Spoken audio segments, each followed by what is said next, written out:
welcome to another episode of KSP. It's been a while, but I've been hooked on other games, and I'm sorry for that. The Laythe series is still underway, and I just found some footage of a cool forward operation base thing that I was making, like a floating base, which you'll see in a minute here. Now, this is one of my... I recorded this a while ago when 1.1 just came out, so the video quality is kind of bad. There's a lot of like empty space, so I just kind of cut it up and chopped it so it's a little better. Now, unfortunately, the music that I had in the original is now cut, but that shouldn't be a big problem. Anyways, so hope you enjoy the video. Play the intro.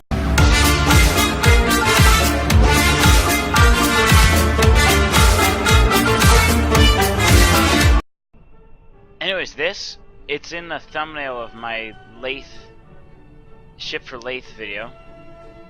It's really, really cool. It's basically the same ship, except I made it a lot bigger. I don't think anyone saw it there.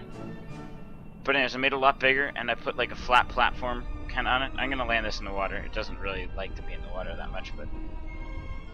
Actually, you know what? Screw it. I'm just going to put its landing gear and set it free. Be free, little plane.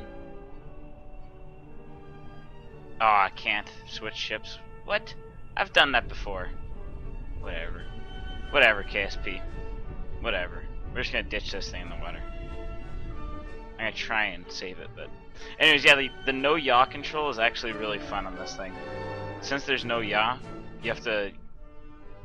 I don't know, it just kind of slides through the air a little bit.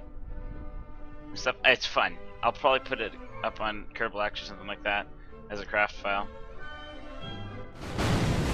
But it's definitely fun. Anyways, yeah, look at this thing. I think it looks like an Ekranoplan, the Russian giant seaplane thing. I'll put in a clip of one right now if you want. This Soviet creation has been dubbed the Caspian Sea Monster. Its designers believe the Ekranoplan, a low-flying ground effect craft, could ultimately replace cargo ships and ferries.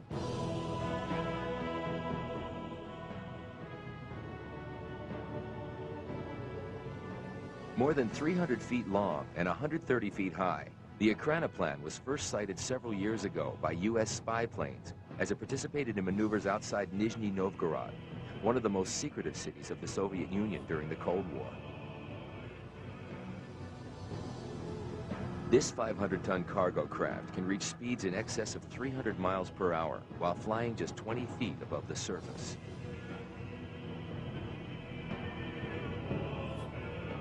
It's capable of carrying 50% more weight than a conventional cargo plane of the same size and uses half the fuel to do so.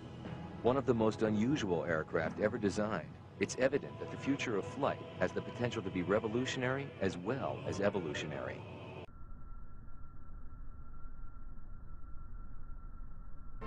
Anyways, yeah, so it has a room for quite a few Kerbals. EVA. Okay. I'm not actually sure how many Kerbals. I don't know how much these hold. If they hold 4, but I'm not sure. Whatever. Anyways, yeah, so they can walk around on it, and I put a little porch thing down here in the back.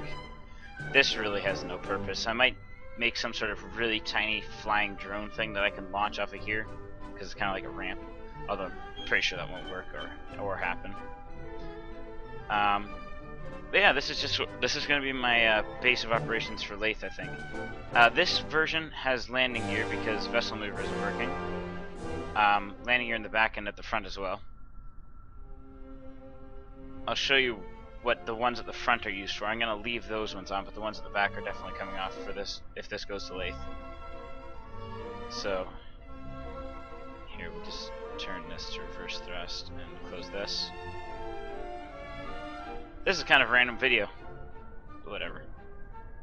So, the gear action group only toggles the front ones. I like this thing, it can rotate in place, it's so awesome. Oops. I know it's not the coolest water vessel ever, but I think it's awesome. Alright, you can kind of see the landing gear at the front only. The ones at the back are the largest kind. I'll just leave those down though. Anyways, so what I'm going to do is I'm going to put the mining and fuel rig right on the shore, so this thing can kind of beach itself a little bit, like bring its front up onto the beach. I'll show you what I mean as soon as we get over to the beach. So that this thing can potentially have an infinite operational life. Alright, so we're coming in at a pretty good speed here. I don't know, maybe it might hit. We'll see. Nope, just didn't hit. Oh, well, I'm glad I tested it, because maybe I will need the rear gear. Anyway, so you can see how it kind of like comes up on the beach, and then if I can have the thing close enough to the water, this can reach right up onto it. Actually, what I intended was that it wouldn't get this far up on the beach. Like, it would just kind of bring its nose up a little bit, but it actually looks kind of cool like this. What I think I might do, I don't know, I'm going to goof around with it. Whatever, that's the end of this video, though, I think. So, thank you very much for watching. My name's Deizelpunk, and I'll see you later.